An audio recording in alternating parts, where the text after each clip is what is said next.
आम ओडिया कैलेंडर हिसाब से एबे चली बैशाख मास ऋतु ग्रीष्म विशाखा नक्षत्र युक्त होइथिबारु मासटी बैशाख ग्रीष्म ऋतुर ए आद्य मासरे मु जाह्नवी आपण मानंक पई गल्प संभार आनिछि गल्पटिए शीर्षक पिलामाने। चौकी उपरे ठिया हेई पंखारु अळंधु झाड़ुवा सोनी बैठक खाना बसी टीवी देखुवा आ विभिन्न पशुपक्षी चित्र को रंग तुली धरी रंगौथुवा निज 11 वर्षर पुओ को पानी ग्लासटे पीवा को मागिला।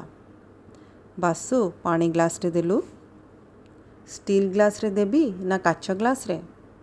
स्टील ग्लास रे। फुल ग्लास देबी ना अधा ग्लास देबी? अधा ग्लास दे। माठियार पानी देबी ना स्टील डेक्चीर पानी देबी? माठियार पानी आनी दे। हाथ में आणिकी देबी ना ट्रे रे आणिकी देबी? एथर सोनी अळंधु झड़ा कपड़ाटी को गोटे कड़े रखी चौकीटी ओह्लाई निजे रोसई घर को आसिला पानी पीवा को। आसिला बेले बैठक खाना बासु को देखी घर घर हे मने मने कही हेउथाए, घंटाए हेलाणी रंग तुली धरी टीवी आगे बसीची, पानी मुंदे पीवा को मागिली जे हजारे फेचेकामी। एपटे बासु सोनी को देखी दे कहिला, तुमको निजे आसिकी पानी नेबार थिला तो मते एते कथा काहेकि कुआइल? सोनी केवल तेरछा चाहाणी रे बासु को चाही बिना प्रत्युत्तर रे पानी ग्लासटे पी दे पुणी फेरी आसी पंखा सफा करिबारे लागिगला। किछि समय जाइछि कि नहीं बासु जोरे रड़ी छाड़ी डाकिला, माँ माँ आस आस जल्दी आस। बासुर कथारे अतर्छा सोनी काम से अधारे रखी बैठक खाना को दौड़ी जाई पचारिला, किरे कौन हैला एते पाटरे डाकुचु जे?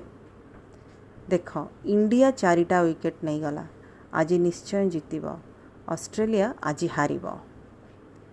बासुर कथारे कौन कहब न कहब है सोनी पुणी पंखा सफा करने को फेरी आसला बेले मने मने कही हेउथाए, हे विधाता किए से कहिछि केजाणी, कौन देखिकी एक कथा कहिछि केजाणी जे पिलामाने हेले भगवानक रूप।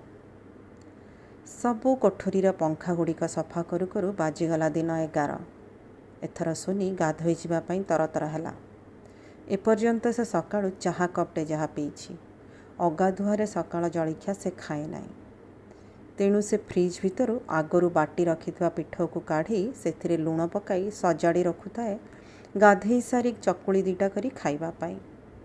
एई पिठौ काढ़ी लुण मिसाई ताकु सजाई रखुथुआ बेले बड़ पाटी रे विरक्ति रे कही हेउथाए, केते कामलो माँ सरीबा ना धरू नाही, भोक जे मुंड बुलेई देलाणी। एमिति गुड़े गरगर हेई पिठौ सजाड़ी रखी गाधोइबाकु चलीगला सोनी। पाखापाखि 20 मिनिट पर गाधुआ सारी आसी रोसई घरे देखे तो गैस चुली चारिपटे गुड़े पिठौ ढलिकी पड़ी। ता पाखरे दीटा भंगा पिठा मोड़ामोड़ी हेई से गोटे प्लेट्रे पड़ी, आउ ता पाखरे आउ गोटे प्लेट्रे टिके बागर दिशुवा 2टी पिठा तैयारी हेई रखा हेइछि। पिठौ ओ पिठा मानकर ए अवस्था देखी सोनी धाईगला बैठक खाना बसीथिबा बासु पाखको, कहिला, किरे ए रोसई घरर एमिति की अवस्था? चुली जलई तावा बसई पिठा तैयारी करिबा एसबु कारसादी तोरटी? केबे तू पिठौ को डंकी बुलाई चकुली करी शिखिलु? तुमे तो एड़े बड़ पाटी रे भोक हेई मुंड बुलेई देलाणी लो माँ कही कही गाधेइबा को गल। मु भाबिली तुमको टिके हेल्प करी दिए। तुमे आगुरु चकुली कला बेले मु देखिछि तुमे केमिति राउंड राउंड करी बुलाओ। मु सेमिति ट्राए कली, आग 2टा भांगी गला, तापर 2टा तो प्राय ठीक हेइछि, आउ टिके प्रैक्टिस कले तुम परी हेइजिबो। तुमे से भल 2टा नहीं आग खाई दियो। एतिकी कही बासु पुणी ता कामरे लागिगला।